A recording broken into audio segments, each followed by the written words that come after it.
Donc on se retrouve pour la 9e partie. Ici nous allons essayer de créer cet effet lueur que vous retrouvez ici, cet effet shine. Donc alors là je sélectionne tous les calques. Je vais trouver les lueurs dans les multipass. Alors c'est ça, ambiante. Donc je vais placer cette ambiante là au dessus. Je me place là, je mets ça en addition. Ok. En addition, ça nous fait un petit peu de rose apparemment. Non, ça ne fait pas de rose. En addition, ça s'additionne tout simplement. Donc ce qu'on va faire, je vais les corriger légèrement avec un trichrome. Ici, je vais mettre du orange. Attention, je vais d'abord désactiver comme ça. Je zoome. Je prends cette couleur qui vient au centre ici. Dans ce rouge à 90%, vous avez vu. Dans ce rouge de 90%, je vais mettre plutôt rose. Voilà, ok. Et j'active, il passe en rose.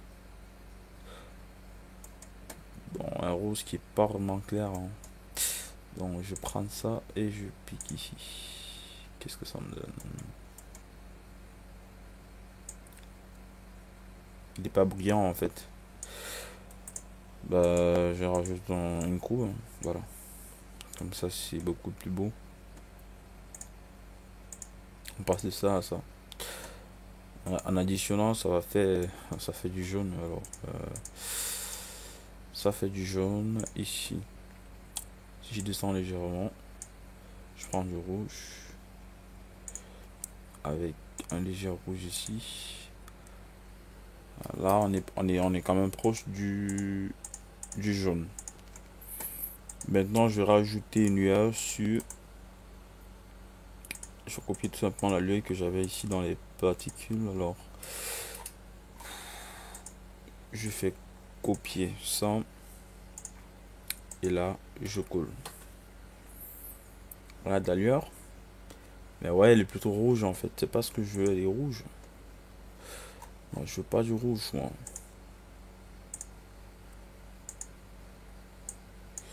Bon, je mets ça au clair. Et je remets ça. Voilà. Moi, je cherchais du jaune comme ça. Bon, tant pis si c'est entièrement jaune. On s'en fout. Là, je mets. Je vais désactiver ça. Donc là, dans notre premier lueur, je vais mettre ça dans les 50, 40 même. Le seuil pour qu'il soit plus lumineux. Et j'augmente l'intensité à 2. J'active ça et bam. What? Il n'a rien fait. Si je mets à 2, 4, tu fais rien. 10. T'es là. Bon, je suis pas en 32 bits. On va mettre ça à 5.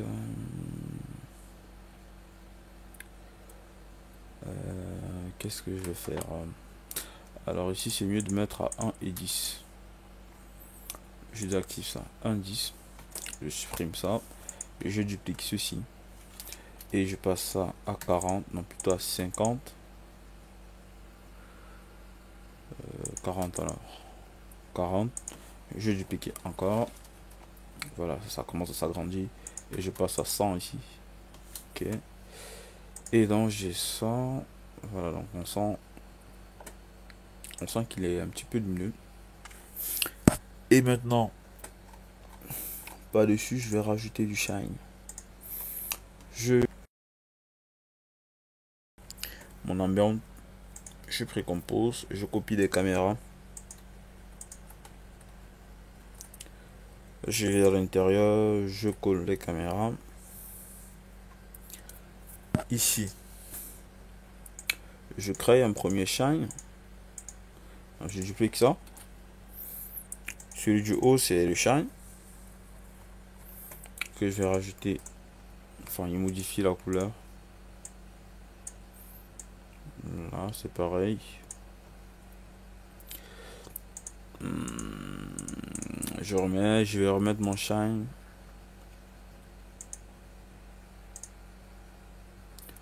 Légèrement visible. Je booste. Et voilà. Donc on va mettre ça 1.8. Faudrait pas que ça crame ici. Donc comme ça. Et ce qui reste juste à faire, c'est dupliquer ici plusieurs fois. Et activer ça. Ça nous donne d'entrer avec que des lines. Si je rentre ici et que je mets ça en addition. C'est beau mais c'est cramé. Passons un peu en 16 bits, on voit ce que ça donne. 16 bits, ok.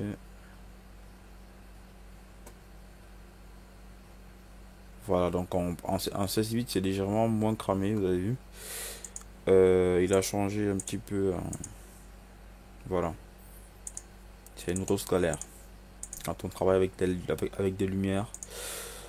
Et là maintenant il va falloir que j'accentue aussi ceci. Donc en dupliquant ça, je duplique le bas. Putain ça crame. Waouh. Bon c'est quand même trop, hein. On va enlever un. En haut j'enlève 2. Voilà. Et je cherche plutôt le côté jaune, donc en augmentant ici la courbe parce qu'il est très rouge. Je crois que j'ai foutu un petit peu le bordel. On a ça qui est jaune, on a ça qui est rouge. Donc ces deux ici, je vais mettre une légère couleur correction dessus, donc un chrome, trichrome avec ça et ça. Vous voyez qu'on passe ici du rouge au jaune. Et puis je peux remonter l'intensité. Voilà. Ok, donc on voit ici un mélange de couleurs. Vous voyez, on passe de ça à ça. Je pourrais prendre l'image. Il y a une légère différence déjà là. Ça va permettre d'éviter le rouge qu'on avait là. Voilà. Donc là, je me rapproche maintenant de la couleur. Je suis plus fidèle. Et après ça, il y avait un autre truc que j'avais fait dessus. Qui était... pour ça, il faut que je précompose ceci et je laisse les attributs. Donc pour travailler uniquement sur le calque à l'intérieur. Ici. Donc j'avais fait un... J'avais créé un solide. Pour créer cette espèce de noise ici. Vous voyez. Donc j'avais créé un solide. Ici je suis allé dans les généraux. Non, c'est plutôt dans fractal noise. Et puis j'ai diminué ici la luminosité. J'ai augmenté le contraste. J'ai diminué encore. Non, pas trop, à peu près comme ça. Et la complexité, je peux augmenter. J'ai diminué la taille ici dans la transformation. Voilà, je vais diminuer à peu près comme ça. Et celui-ci devait s'afficher en fonction de la luminosité. Donc c'est ça qui me donnait cette espèce de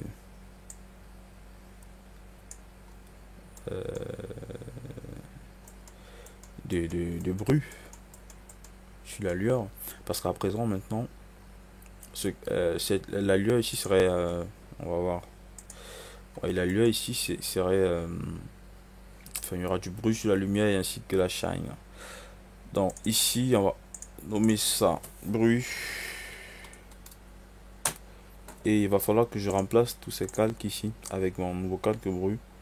Donc je vais tout simplement faire un contrôle, j'appuie sur Alt, je prends ça et je glisse là. Bam, tout est nickel, on voit bien du bruit.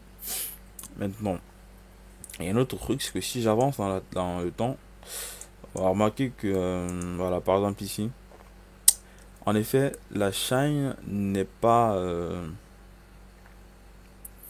elle n'est pas en 3D en fait. Donc si la caméra tourne, voilà, par exemple ici, quand la caméra tourne, on remarque que la shine n'est pas en 3D. Ici, on a l'impression qu'elle vient vers l'avant, mais quand la caméra tourne comme ceci, elle est plutôt dans les X en fait. Attendez, c'est là. Voilà. Elle ne va pas vers l'avant, mais elle est plutôt vers les X. Donc c'est la raison pour laquelle j'ai copié les caméras. Donc pour régler ce problème, va tout simplement falloir créer un objet neutre. Hein. Et puis, vous allez dans la shine ici. Non, là, il n'y a pas de shine. Ici, ce sont des lueurs. Donc la shine, ça commence ici. Désolé si je ne renomme pas. Hein, c'est parce que c'est un tuto. Je dois être rapide. Donc je vais pas prendre le temps à renommer. D'ailleurs, sur mes projets, j'ai pas le temps. Quand je travaille, j'ai pas le temps de renommer normalement parce que j'ai trop à faire. Donc, alors, et je ne me trompe pas, c'est ce qui est bien. Si vous savez que vous allez vous tromper, bah c'est mieux de renommer. Hein. Ici, sous ce point, je fais Alt-clic là sur la sous-point. La sous-point, c'est celui qui déplace en fait. CTRL Z. CTRL Z. C'est celui qui déplace en fait le shine. Donc, normalement, ça devrait être comme ça à ce niveau. Mais sauf qu'en animant ça, ça ne suit pas réellement la caméra. Donc, il faudrait sur cette sous-point ajouter une expression et demander à cette expression de suivre un objet. Il faudrait que cet objet soit en 3D.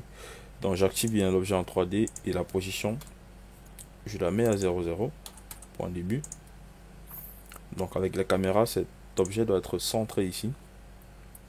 Donc je prends ici dans les expressions, je prends ma pipette sans sélectionner les éléments ici. Je prends seulement la pipette et je vais la glisser sur mon objet. Et devant, je mets point tout comp C majuscule M O P C majuscule O M P, donc tout comp. Vous ouvrez la parenthèse, vous ouvrez les crochets 0.0.0, vous fermez les crochets, vous fermez la parenthèse, ok. Et maintenant il va être en fait, lui, il serait lié à la position de mon objet qui est en 3D. Et donc cet objet est intégré à la caméra de cinéma 4D. Donc en fait, si je bouge maintenant, on remarque que la lueur est en 3D en fait. Ouais, ici ça vient vers l'avant. Et là, et ici, on le voit comme ça qui va vers l'avant. Je désactive, c'est pas ça. Je désactive et que je réinitialise ici. Voilà. Voilà comment ça se présente. Là, c'est vers l'avant, mais là, c'est pas vers l'avant. Et en activant l'expression, tout est nickel. Il faudrait maintenant copier cette expression sur toutes les lueurs. Sur toutes les shines. Alors, pour afficher l'expression, animation, afficher toutes les propriétés modifiées. Et je copie ça. Je viens ici, Alt dans la shine. Et je colle. Ok, nickel. J'active. Ça suit nickel. Ici, on a un shine. Là, on a un shine. C'est bon. Donc maintenant, ouais, on a un putain de shine là. Avec bien randomisé et tout. Et je vous rappelle que là à l'intérieur, ici on peut mettre une évolution en fait sur le noise ici parce que c'est fixe en fait. On peut mettre une évolution pour faire varier le noise en fait. Pour ça on met une expression, on fait un alt clic sur l'image clé, sur le chronomètre. Et là on va taper time multiplié par 100, non, pas 50. Donc à 2 secondes il sera à 50 ici. Regardez, là à 0, il est à 0. À 1 seconde il est à 25. Non, à 1 seconde pardon, il est à 50, c'est ça. À 25 il sera à 50. Donc à 2 secondes il sera à 100. Et ainsi de suite jusqu'ici il va roter automatiquement.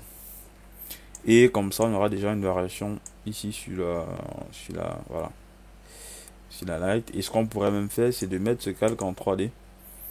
Enfin, j'ai l'habitude de le faire dans mes... C'est ce que j'ai l'habitude de faire dans mes introductions, de mettre le calque également en 3D pour pas avoir de la 2D sur dans un objet en 3D.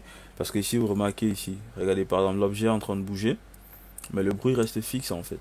Regardez là, l'objet bouge mais le bruit est fixe.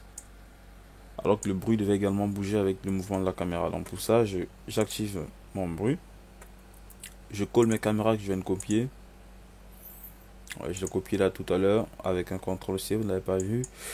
Je colle mes caméras ici et j'essaie de déplacer le plan de manière à ce qu'il soit sur la vue. Pour ça, je mets tout simplement ces coordonnées à 0, 0 et j'ai diminué sa taille. Bon, le mieux serait de laisser la taille à 100% et d'augmenter la résolution du calque parce qu'il sera dans l'espace 3D, donc il faudrait qu'il soit bien lâche comme le ciel qu'on avait comme le ciel qu'on a créé tout à l'heure, enfin au début d'After Effects. En augmentant la résolution, ça permet d'avoir déjà une bonne résolution sur notre calque. J'augmente la résolution et je diminue sa taille. Là maintenant on a un bruit qui suit l'animation. Vous remarquez que le bruit est en 3D en fait. Et comme il est à 0, il va à 0 dans la position. Il est à peu près centré sur le logo qui était aussi à 0 dans CinemaKD.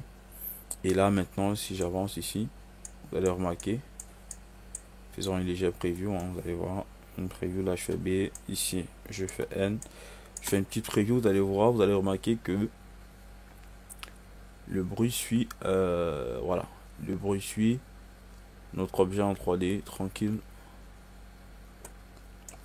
Et comme ça on n'aura pas de bug, voilà.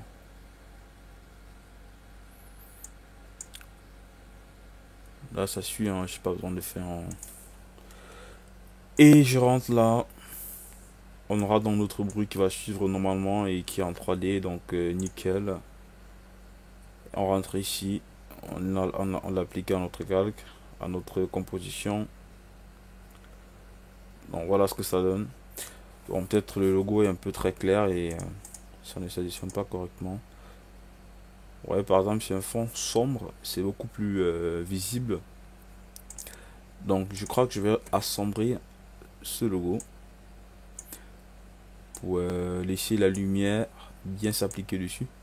Parce qu'un logo qui est clair n'adhère pas correctement avec la lumière. Donc en réduisant son intensité, la lumière va bien s'adhérer comme vous voyez. Et à la fin du rendu, par exemple, même pas à la fin, au-dessus, on pourrait rajouter maintenant un autre calque pour éclairer toute la scène. Vous voyez, en rajoutant un autre calque au-dessus, on éclaire toute la scène. Enfin, le logo avec les lueurs et le bas ici, qui est le background. On pourra remettre à 100% et on a le même résultat, mais sauf que les lueurs sont plus lumineuses. Voilà, regardez là, ça crame de ouf.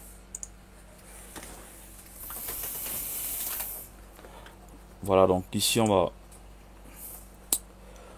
va avancer. Voilà, regardez là, c'est...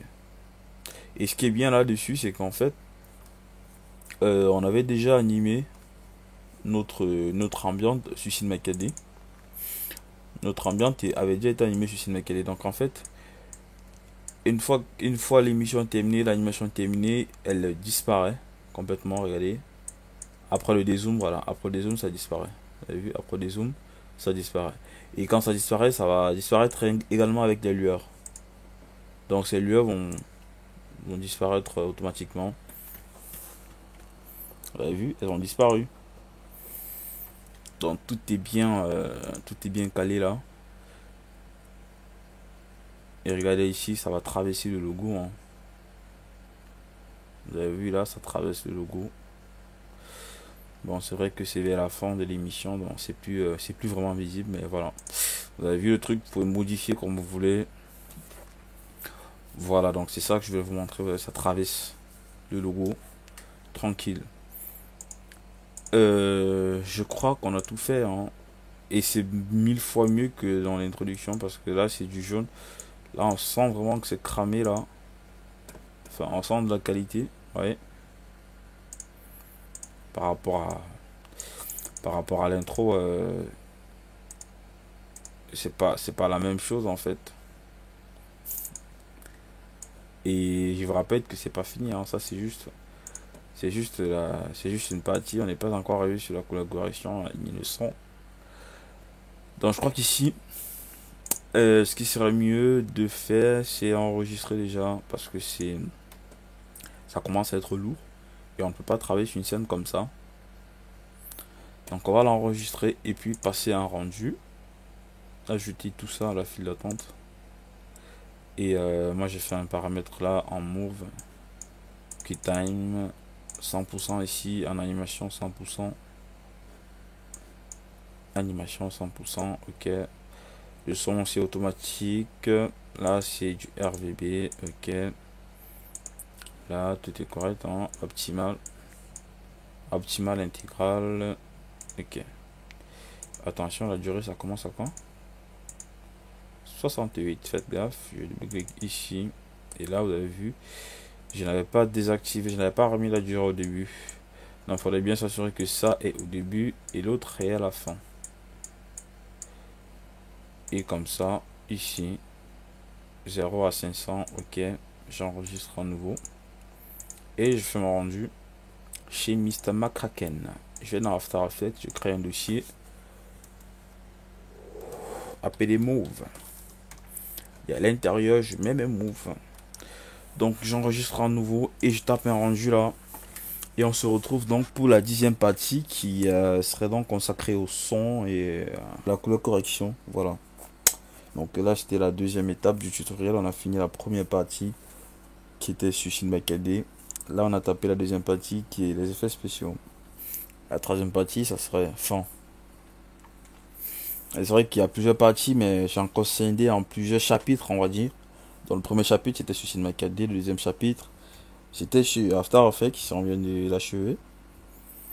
Donc le 3e chapitre, ça sera sur le son qui est très rapide, hein, le son avec les effets spéciaux, on va dire la post-prod finale, qui se passe très rapidement, mais sauf que là, j'ai du boulot là derrière qui m'attend, donc je n'hésite pas aussi de vous parler de cette chaîne MH Studio, qui est une chaîne partenaire à ma chaîne, ainsi que MS Design qui fait